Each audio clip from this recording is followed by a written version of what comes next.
ഇപിയുടെ വക്കീൽ തലകുത്തി നിന്ന് വാദിച്ചിട്ടും ഗൂഢാലോചനയിൽ കെ സുധാകരന്റെ പങ്കു തെളിയിക്കാൻ സാധിച്ചിട്ടില്ല. ഹലോ, ജയരാജൻ സഹാമേ, മാമനാണ്, കരിക്കകം കമലാത്തൻ്റെ മാമൻ. നിങ്ങളെ വക്കീല് തലകുത്തനെ നിന്നിട്ടും കേസ് ജയിക്കാൻ പറ്റിയില്ലെന്നാണ് നിഷ പറയുന്നത്, കേട്ടാ? തലകുത്തി നിന്ന് വാദിച്ചിട്ടും ഗൂഢാലോചനയിൽ കെ സുധാകരന്റെ പങ്കു തെളിയിക്കാൻ സാധിച്ചിട്ടില്ല. തലകുത്തനെയൊക്കെ നിന്ന് കേസ് വാദിച്ച ജഡ്ജിക്ക് പിടിക്കുമോ? ജഡ്ജിയുടെ മുഖത്ത് നോക്കി കൃത്യമായിട്ട് കാര്യം പറഞ്ഞ് വാദിക്കണ്ടേ? ഇത് സുപ്രീം കോടതിയിലെ അപ്പീൽ ഫയൽ ചെയ്യുന്നതിന് വേണ്ടിയിട്ടുള്ള നിയമപരമായ നടപടികൾ ഞാനും സ്വീകരിക്കാൻ ഉദ്ദേശിക്കുക. ഓ അതൊക്കെ നല്ലത് തന്നെ. സുപ്രീം കോടതിയിലെങ്കിലും തലകുത്തനെ നിൽക്കാതെ നേരെ നിന്ന് വാദിക്കാൻ പറയുന്ന, കേട്ടാ? കാരണം സുധാകരൻ പലപ്പോഴും രക്ഷപ്പെട്ടിട്ടുള്ള ആളാണ്. ഇനി രക്ഷപ്പെടാൻ അനുവദിക്കരുത്. പൂണ്ടടങ്ങിയിട്ട് പിടിച്ചോളണം.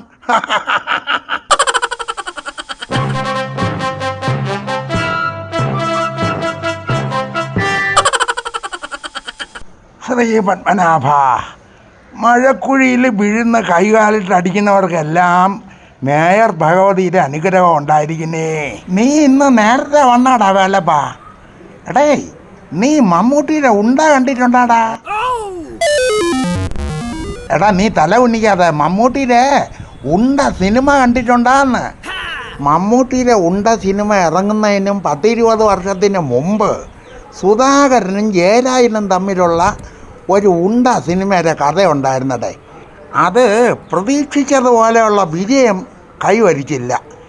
ഇന്നലെ ആ പടം ഇറങ്ങിയപ്പം 8 നിലയിൽ പൊട്ടിയെന്നാണ് ഞാൻ അറിഞ്ഞത്.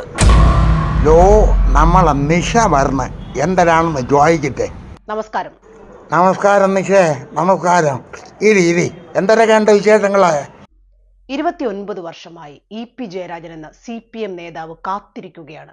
കെ സുധാകരനെ കൊടുക്കാൻ വലക്കണ്ണികൾ മുറുക്കി. അത് ശരി, 29 വർഷമായ ചിറ്റപ്പം മാത്രമല്ലല്ലേ ഇതിന്റെ പുറകെ ഉള്ളത്? ഇപി മാത്രമല്ല, പിണറായി സഖാവും CPM പാർട്ടിയും ആ കാത്തിരിപ്പ് തുടരുകയാണ്. ബ്രണ്ണൻ കാളയിൽ ക്വാലി കളിച്ച് നടന്നവർക്കും ഇത്രയും ശത്രുതേ? അയ്യോ, CPMന്റെ നേതാക്കന്മാർക്ക് ഇത്രത്തോളം ശത്രുതയുള്ള മറ്റൊരു നേതാവും കേരളത്തിൽ ഉണ്ടായിട്ടില്ല. എന്തരാണ് യഥാർത്ഥത്തിൽ സംഭവിച്ചത്? 1995 ഇപി ജയരാജനെ വധിക്കാൻ ശ്രമിച്ച കേസിൽ ഗൂഢാലോചന നടത്തി എന്നതാണ് സുധാകരനെതിരെ ജയരാജൻ നൽകിയ പരാതി. ഇന്നലെ കോടതി എന്തരാണ് പറഞ്ഞത്? കെ സുധാകരന് ഗൂഢാലോചനയിൽ പങ്കില്ല എന്ന് കോടതി തീർപ്പ് കൽപ്പിച്ചത്. അപ്പൊ ജയരാജന് വേണ്ടി ഹാജരായ വക്കീല് കജേ കുജേ ആവുമല്ലേ? ഇപിയുടെ വക്കീൽ തലകുത്തി നിന്ന് വാദിച്ചിട്ടും ഗൂഢാലോചനയിൽ കെ സുധാകരന്റെ പങ്കു തെളിയിക്കാൻ സാധിച്ചിട്ടില്ല. തലതിരിഞ്ഞ കേസും തലകുത്തി നീന വക്കീലും എന്തോന്നടേ വേലപ്പാ ഈ കേക്കണത്? ഇപി ജയരാജൻ മാധ്യമങ്ങൾക്ക് കൊടുത്ത അഭിമുഖത്തിൽ മറ്റൊന്നുകൂടി പറഞ്ഞു വെച്ചിട്ടുണ്ട്. അയ്യോ, അതെന്തരേ? കെ സുധാകരൻ ഇത്തരം കാര്യങ്ങളിൽ നിന്ന് പലതവണ രക്ഷപ്പെട്ടിട്ടുണ്ട് എന്ന്. കാരണം സുധാകരൻ പലപ്പോഴും രക്ഷപ്പെട്ടിട്ടുള്ള ആളാണ്. അപ്പോൾ എന്താണ് ഇപി പറഞ്ഞതിന്റെ അർത്ഥം?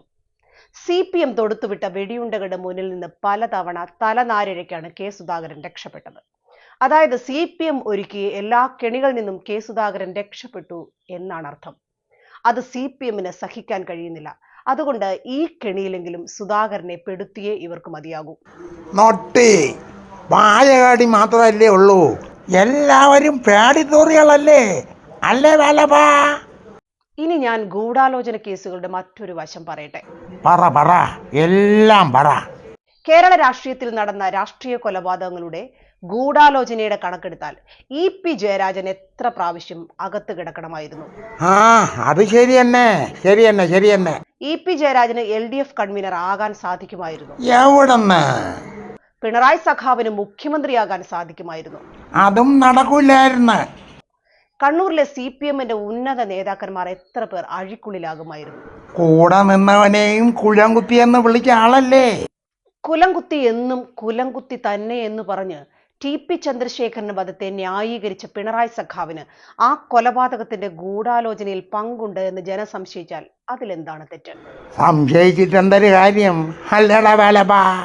കണ്ണൂരിന്റെ പാർട്ടി ഗ്രാമങ്ങളിൽ ഒരു കാക്ക നേരെ പറക്കണമോ മലന്ന് പറക്കണമോ എന്ന് വരെ പാർട്ടി തീരുമാനിക്കുന്നിടത്ത് അവിടെ നടന്ന കൊലപാതകങ്ങളുടെ എല്ലാ ഗൂഢാലോചനയിലും തലമൂത്ത പാർട്ടി നേതാക്കന്മാർക്ക് പങ്കുണ്ടാവില്ലേ? ഉണ്ടായിരിക്കുവടേ വേലപ്പാ. ഓ, നീ ഇതിനൊന്നും വാ ഉറക്കൂലല്ലേ, വായു അടച്ചു വച്ചോണ്ടല്ലേ ഇരിക്കൂ. എടാ, തലയെങ്കിലും ഒന്ന് ആട്ടടാ, എന്തിനാണെന്ന് വെച്ചാ. ഇനി എന്റെ ചോദ്യം ഇതാണ്, ഇപ്പോൾ പാർട്ടിക്ക് ഭരണം കയ്യിലുണ്ടല്ലോ, എന്നിട്ടും കെ സുധാകരനെതിരെ തെളിവുകൾ ഹാജരാക്കാൻ ഇ.പി. ജയരാജന്റെ പ്രോസിക്യൂഷന് കഴിയാതെ പോയത് എന്തുകൊണ്ടാണ്? അപ്പോൾ യഥാർത്ഥത്തിൽ നിങ്ങളുടെ പ്രശ്നം സുധാകരൻ എന്ന വ്യക്തിയും അയാൾ മുന്നോട്ട് വയ്ക്കുന്ന ഐഡിയോളജിയും തന്നെയാണ്. ടി.പി. ചന്ദ്രശേഖരനെയും ജയകൃഷ്ണൻ മാഷിനെയും അരിൽ ഷുക്കൂറിനെയും കൃപേഷിനെയും ശരത്ലാലിനെയും ഒക്കെ കൊന്നുകളഞ്ഞത് CPM-നെതിരെ അവരൊക്കെ മുന്നോട്ട് വെച്ച ഐഡിയോളജി ഒന്നുകൊണ്ട് മാത്രമാണ്. ഞങ്ങൾ ഉയർത്തിയ മുദ്രാവാക്യമല്ല വിളിക്കുന്നതെങ്കിൽ ഞങ്ങൾ അവരെ കൊന്നുകളയും. തേജോവധം ചെയ്യാൻ പറ്റുന്നവരെ അങ്ങനെ ചെയ്യും. പോക്സോ കേസിൽ കൊടുക്കാൻ പറ്റിയാൽ അങ്ങനെ ചെയ്യും. ഇനി അശ്ലീല ആംഗ്യം എന്ന് പറഞ്ഞ് അപമാനിക്കണമെങ്കിൽ അങ്ങനെയും ചെയ്യും. എന്തായാലും ഈ കളികളിലൊന്നും കെ സുധാകരനെ കൊടുക്കാൻ പാർട്ടിക്ക് കഴിഞ്ഞില്ല. ഇ.പി. ജയരാജന്റെ ഭാഷയിൽ പറഞ്ഞാൽ ഇര വഴുതിപ്പോയിരിക്കുന്നു. കൊണ്ട വെടിയുണ്ട ആ ശരീരത്തിൽ അലിഞ്ഞു ചേർന്ന് എന്നാണ് ഇ.പി. ജയരാജൻ പറയുന്നത്. എനിക്കൊരു സംശയപ്പെടാ വേലപ്പാ, കൊണ്ട ഉണ്ട യഥാർത്ഥ ഉണ്ടയാണോ അതോ അവലോസ് ഉണ്ടയോ? അത് വാ